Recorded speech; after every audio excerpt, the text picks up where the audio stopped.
আছে এবং আমরা দেখতে পাই ধর্ষণ হওয়ার পর দ্রুতই প্রশাসন দোষীকে গ্রেপ্তার করে এবং বিভিন্ন তাদের প্রমাণের দিন গ্রেপ্তার করে, তাহলে তার বিচার হতে 180 দিন কেন লাগবে? 21 দিন থেকে 30 দিনের মধ্যে এটি বিচার করে আইন করার আমি ইন্টারিম গভর্নমেন্টকে অনুরোধ জানাই। এবং আমাদের প্রশ্ন গৃহীত হবে। এখন আমার তাদের কাছে প্রশ্ন, তারা কি ঘুমায় এখানে বসে বসে? সরকারের টাকা নিয়ে তারা কি ঘুমায় এখানে? আমার বোনরা যেখানে দর্শনের শিকার হচ্ছে তারা কি করে থানার মধ্যে বসে বসে? তাদের কাজটা কি?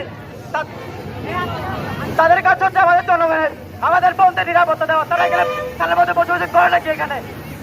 আমি সারা হুঁশিয়ারি দিতে চাই, এখানে কর্ণফুলীতে এবং সারা দেশে আমার একটা বছর আর দর্শনের শিকার না হয়। আমরা যদি কোনো দর্শককে এখানে পাই, সুযোগটা আমরা তাদের বিচার আমরা নিজের হাতে করবো। আমরা কোনো প্রশাসনকে চিনবো না এখানে। কথা বলতে চাই, আমাদের মা বোনেরা, আমাদের মেয়েরা যেভাবে হাতে ছুরি পড়তে পারে, সেভাবে জীবনও চালাতে পারে, ঠিক সেভাবে দর্শকের চেতনা দণ্ড কেটে যাওয়ার সক্ষমতা রাখতে পারে। আমরা 24-এর যে আন্দোলন হয়েছিল সেখানে দেখেছিলাম আমাদের মায়েরা আন্দোলনে আমাদের পানির তৃষ্ণা মিটিয়েছে পানি খাইয়ে। আমরা চাই না আমাদের এমন মা বোনদের উপর কোনো নির্যাতন নেমে আসুক। আমরা স্পষ্ট বার্তা দিতে চাই দর্শকদের বিরুদ্ধে। এদেশে আমরা দর্শকের আইন চেঞ্জ করবো, পরিবর্তন করবো আন্দোলনের মাধ্যমে। দীর্ঘ 17 বছর যে দর্শন, বিভিন্ন দর্শনের মতো অরাজকতার বিচার হয়েছে, সেই বিচার ইনশাল্লাহ আমরা এদেশের মাটিতে রাখবো না। আমরা এদেশে এমন একটা বিচার ব্যবস্থা কায়েম করব যে বিচার ব্যবস্থার কারণে দর্শক 10 বার চিন্তা করবে দর্শন করতে। ভাইদের উদ্দেশ্য মাধ্যমে জানিয়ে দিতে চাই, আমাদের দর্শনের বিচার 30 দিনে করা সম্ভব। এটা আমরা সম্মানিত মাননীয় আইন উপদেষ্টার কাছে একটি স্মারকলিপিও দিব সামনে। এই বিষয়ে আমি বৈষম্য বিরোধী ছাত্র নেতাদের দৃষ্টি আকর্ষণ করছি। দর্শনের মূল বিষয় হচ্ছে মেডিকেল রিপোর্ট। এটি দিতে মেডিকেল কর্তৃপক্ষ খুবই গাফিলতি করে, খুবই হয়রানি করে। এই দর্শনের রিপোর্ট, মেডিকেল রিপোর্ট দিতে যেন কেউ হয়রানি করতে না পারে, এই বিষয়ে আমরা আইন উপদেষ্টার দৃষ্টি আকর্ষণ করব। চায়নাতে আমাদের থেকে উন্নত দেশ, চীন হচ্ছে আমাদের থেকে উন্নত দেশ।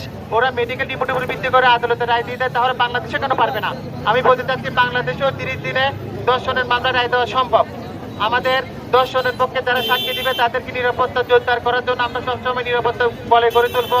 আমাদের সামাজিক বন্ধনটা আরো দৃঢ়ভাবে গড়ে তুলবো। আমি সবার মধ্যে হয়তো আমি সবাইকে উদাত্ত আহ্বান জানাবো, আমাদের ঐক্য যেন ফাটাল না ধরে আমরা সবসময় যে কোনো অন্যায়ের বিরুদ্ধে। যেখানে আমাদের মা বোনদের উচিত ছিল ঘরে বসে প্রার্থনায় নিয়োজিত থাকা, কিন্তু আমাদের দেশের শাসন ব্যবস্থা আজকে আমাদেরকে রাজপথে আসতে বাধ্য করেছে। আপনারা জানেন বিগত 1 সপ্তাহের মধ্যে আমাদের দেশে ধর্ষণের প্রায় সংখ্যা 10-এর উপরে। সেখানে আমাদের প্রশাসন, সংবিধান আমাদেরকে সময় দিচ্ছে 90 দিন, সংশোধিত সংবিধান আমাদেরকে 90 দিন সময় দিচ্ছে তদন্তে। এই 90 দিন সময় দেওয়া মানে আরো 900 জন ধর্ষককে প্রশ্রয় দেওয়া। এই দর্শন বেড়ে যাওয়ার পেছনে শুধুমাত্র যে সমাজের যে নৈতিক অবক্ষয় সেটাকে ইঙ্গিত করে না, সেটা সামষ্টিকভাবে সমাজ এবং রাষ্ট্রের যে অধপতন সেটাকে ইঙ্গিত